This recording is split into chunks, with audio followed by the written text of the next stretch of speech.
Hey folks, Tommy here. For those of you who don't know me, I'm a learning experience designer. Been in the field for about 5 or 6 years now, starting with teaching and then working my way up through the ranks to my current position. I wanted to make this video because I get inboxed on LinkedIn and Facebook and other social media platforms quite often about whether or not folks should get a graduate degree in instructional design. Typically, it's someone who is considering going down that route, wants to get in the field, and wants to get that graduate degree to kind of get their foot in the door. Or it's someone who has maybe been doing the job for a little while and they're wondering if it's the right thing to do to kind of advance their career and, get more credibility in the field. So I'll share my thoughts.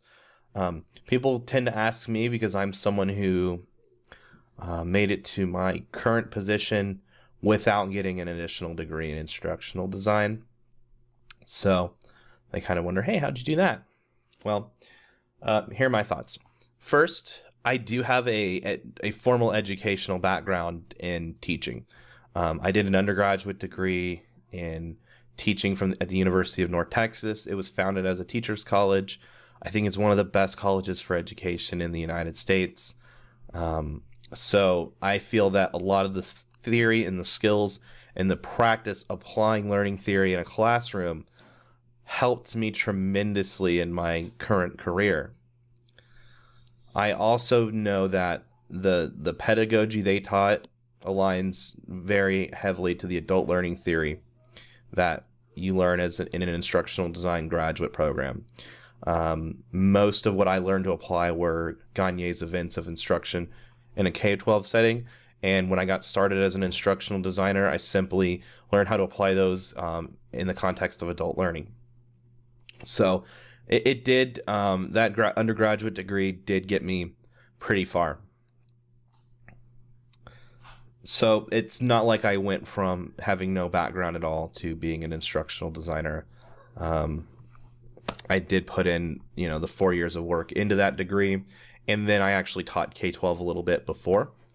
A lot of teachers ask me if it's possible to transfer their skills to the adult learning world. Yes, it is, but there are some modifications you'll make and some additional skills you'll need to learn.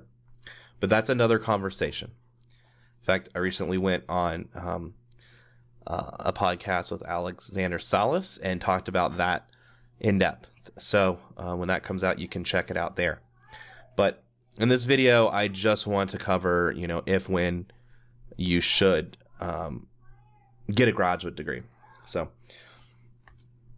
if you're new to the field, you're just trying to get your foot in the door, and you know nothing about instructional design, learning experience design, etc., etc., I don't recommend going straight to graduate school, because you're going to make a tremendous investment in an education that may or may not be aligned to what you actually do in your job if you're going to the corporate side.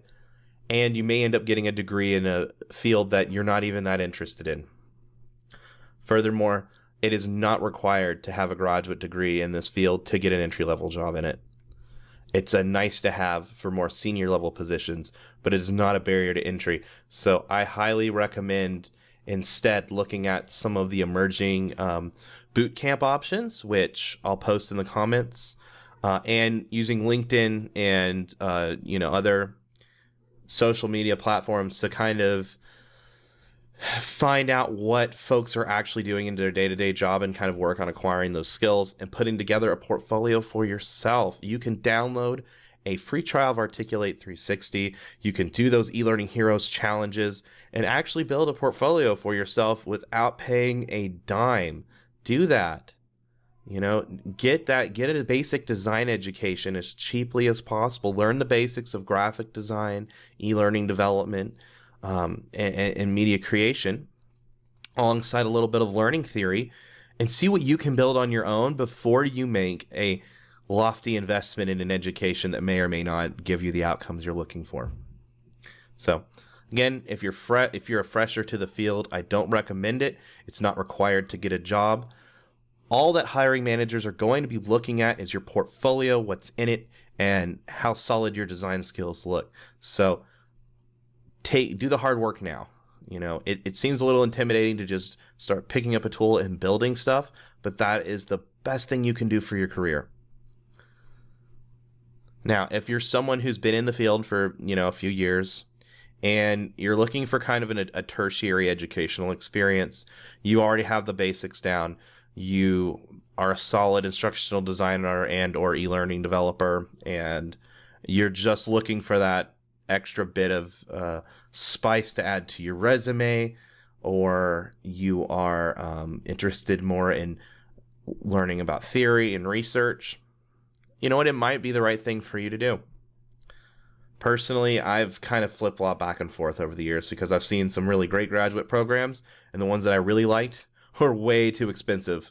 I'm just not willing to take out $50,000, $100,000 for some of the programs that I thought were pretty strong.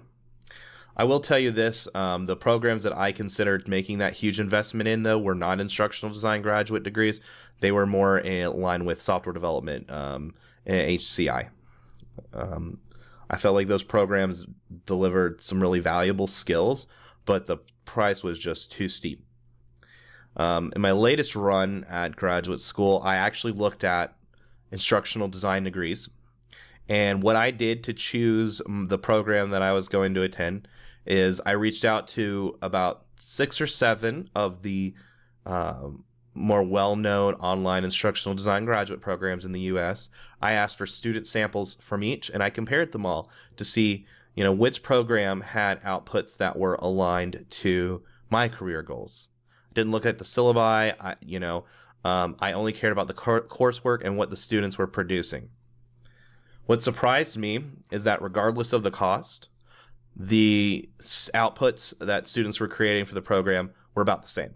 So I didn't really see any kind of additional value to be gained by going through one of the more expensive or well-known programs. They're all online education.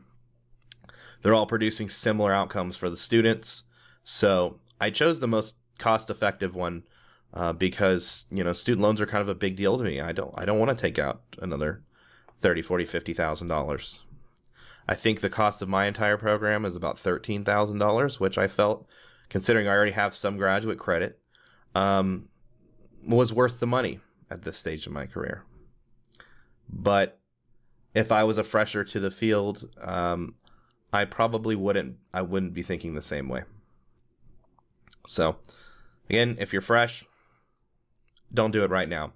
If you're 5 years in and you really want to take that next step in your career and you think getting those credentials will help, sure, go ahead, but do your due diligence and don't spend more money than you have to, because they do not have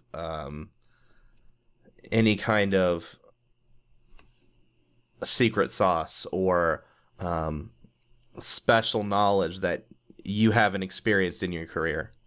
It's more of, you're going to prove that you have the skills to be worthy of that credential than you're going to learn the skills to be worthy of that credential. You already encompass that degree through your experience as a professional so far.